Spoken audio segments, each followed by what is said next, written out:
काश यशोधरा जैसा व्यक्तित्व सबका होता। और वो आधी रात को पत्नी और बेटे को सोता हुआ छोड़ के चले गए। लेकिन यशोधरा की सबसे बड़ी परेशानी इस बात से नहीं कि बुद्ध चले गए, इस बात से है कि बिना बताए चले गए। सुबह उठ के भिक्षा मांगने लग गए उस इलाके में, अपने ही पिता के राज्य में। पिता ने सिर पीट लिया कि भाई क्या कर रहे हैं। और यशोधरा कितनी महान महिला रही होगी, उसने अपने बेटे का हाथ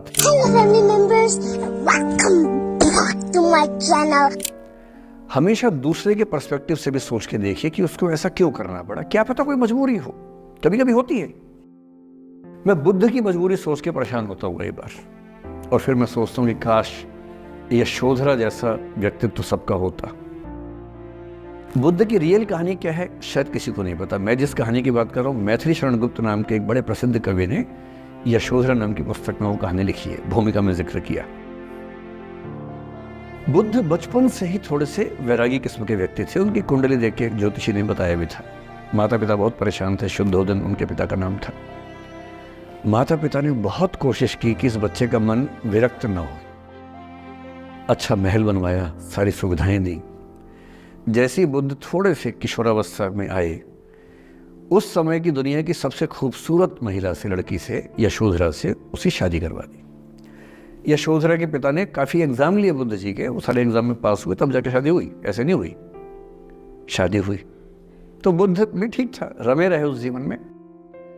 बेटा हुआ उनका राहुल। अब बुद्ध की विरक्ति का भाव बढ़ता जा रहा था। 29 साल की उम्र के आसपास ऐसा हुआ कि उन्होंने एक मृत व्यक्ति को देख लिया, एक बूढ़े को देखा, एक भिखारी को देखा, एक बीमार को देखा। विरक्त हो गए और उनका मन हुआ घर छोड़ दूं, ज्ञान की खोज में चला जाऊं। अब ज्ञान की खोज में जाएं, उनको पता है कि भाई मेरी पत्नी भी है, मेरा बेटा भी है, राज्य भी है, कैसे छोड़ दूं। छोड़ना जरूरी है। अंदर की आवाज है कि छोड़ो, तुम इस चीज के लिए नहीं बने हो, तुम्हारा स्वधर्म कुछ और है। बाहर की जिम्मेदारी है कि छोड़ नहीं सकते। मैं अनुमान करता हूं कि बुद्ध ने शायद अपने पिताजी से कहा हो कभी कि पिताजी मैं बहुत परेशान हूं, छोड़ना चाहता हूं। तो पिता ने समझा बुझा के मना किया होगा कि बेटा शोभा नहीं देता, ऐसा मत करो। हो सकता है पत्नी से भी बात की हो, पत्नी ने भी कहा हो कि ये क्या बात हुई, हम सबका जीवन तुम पे टिका है, बच्चा अभी बिस्तर से भी नहीं उतरा है, अभी तो चलना भी नहीं शुरू किया है, तुम ऐसी बात कर रहे हो। इसका जिक्र नहीं मिलता इतिहास में कि ये बात हुई कि नहीं हुई। और एक दिन बुद्ध ने तय किया और वो आधी रात को पत्नी और बेटे को सोता हुआ छोड़ के चले गए। इसको बौद्ध परंपरा में महाभिनिष्क्रमण कहते हैं। बुद्ध का अपने घर से निकल जाना। अब बुद्ध चले गए, लेकिन मैथिली शरण गुप्त यशोधरा के पर्सपेक्टिव से बुद्ध को देख रहे हैं। यशोधरा बहुत परेशान है। भाई पति चला गया है, बच्चे का पिता चला गया, मजाक थोड़ना है। राजा परेशान है कि उनका उत्तराधिकारी चला गया है। यशोधरा इतनी परेशान है, बहुत लंबे समय तक छंद आते रहते हैं कि वो कितनी बेचैन है, कितनी परेशान है। लेकिन यशोधरा की सबसे बड़ी परेशानी इस बात से नहीं कि बुद्ध चले गए, इस बात से है कि बिना बताए चले गए, भरोसा नहीं किया। और वो अपनी सहेली से कहती है, सिद्धि हेतु स्वामी गए, यह गौरव की बात। मुझे गर्व है कि मेरा पति इतने महान काम के लिए गया है। सिद्धि हेतु स्वामी गए, यह गौरव की बात, पर चोरी चोरी गए, यही बड़ा व्याघात। सखी वो मुझसे कहकर जाते, कह तो क्या वो मुझको अपनी पथ बाधा ही पाते। क्या मैं रास्ता रोकती उनका? उसके मन में ये मलाल है कि बिना बताए चले गए। वो इस भाव को लेट गो नहीं कर पा रही है, परेशान है। फिर बुद्ध को ज्ञान मिला 6 साल की तपस्या के बाद। बोधगया में बोधि वृक्ष के नीचे ज्ञान मिला, बात फैल गई। जो 5 शिष्य बुद्ध को छोड़ के भाग गए थे उनके बुरे वक्त में, उन्हीं 5 को बुद्ध ने सबसे पहले ज्ञान दिया सारनाथ में, जिसको धर्मचक्र प्रवर्तन कहते हैं। बुद्ध की ख्याति बढ़ने लगी। शुद्धोदन ने बुद्ध के पास, अपने बेटे के पास कई लोगों को भेजा ये कहने के लिए कि भाई यहां भी तो आओ, हमसे भी तो मिलो। बुद्ध का ऐसा प्रताप था कि जो उनके पास जाता वो बुद्धम शरणम गच्छामि हो जाता, वापस ही नहीं आता। तो फिर शुद्धोधन ने बुद्ध के बचपन के एक दोस्त को ये कह के भेजा, भैया मैं जानता हूं तुम वापस नहीं आओगे, पर प्रभावित होने से पहले बोल देना कि पापा याद कर रहे थे। तो वो गया, उससे वायदा निभाया, हो तो गया, बुद्ध के संग में दीक्षित हो गया, पर वायदा निभा दिया। तो बुद्ध ने कहा जरूर जाऊंगा, पिताजी की आज्ञा है तो जाऊंगा ही जाऊंगा। बुद्ध पहुंचे अपने कपिलवस्तु, जो अपना इलाका था, वहां पहुंचे।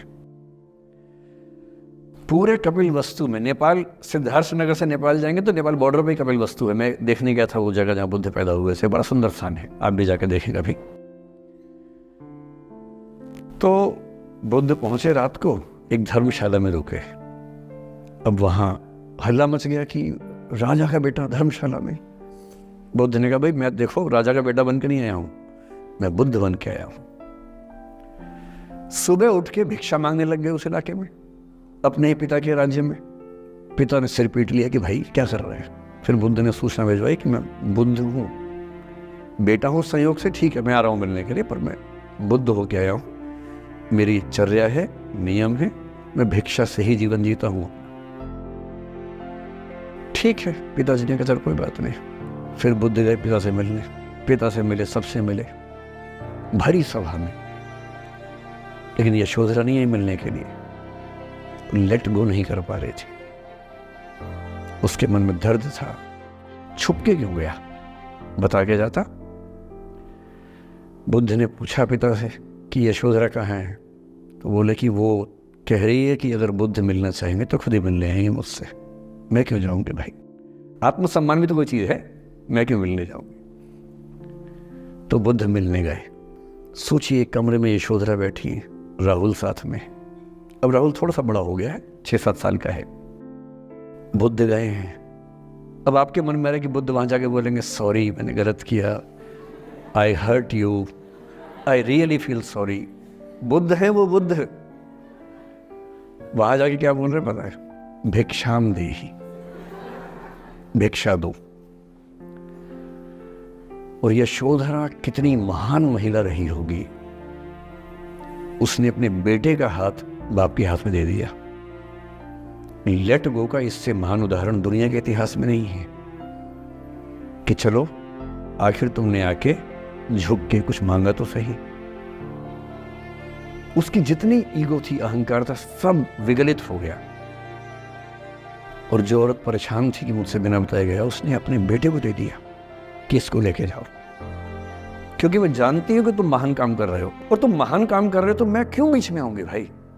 मेरा पति महान काम कर रहा है तो मुझे खुशी होनी चाहिए, और तुम्हारी उस खुशी में मैं क्यों पीछे हटूं। बस मुझे भरोसे में लेके जाते तो और खुश होती। Don't forget to subscribe my channel.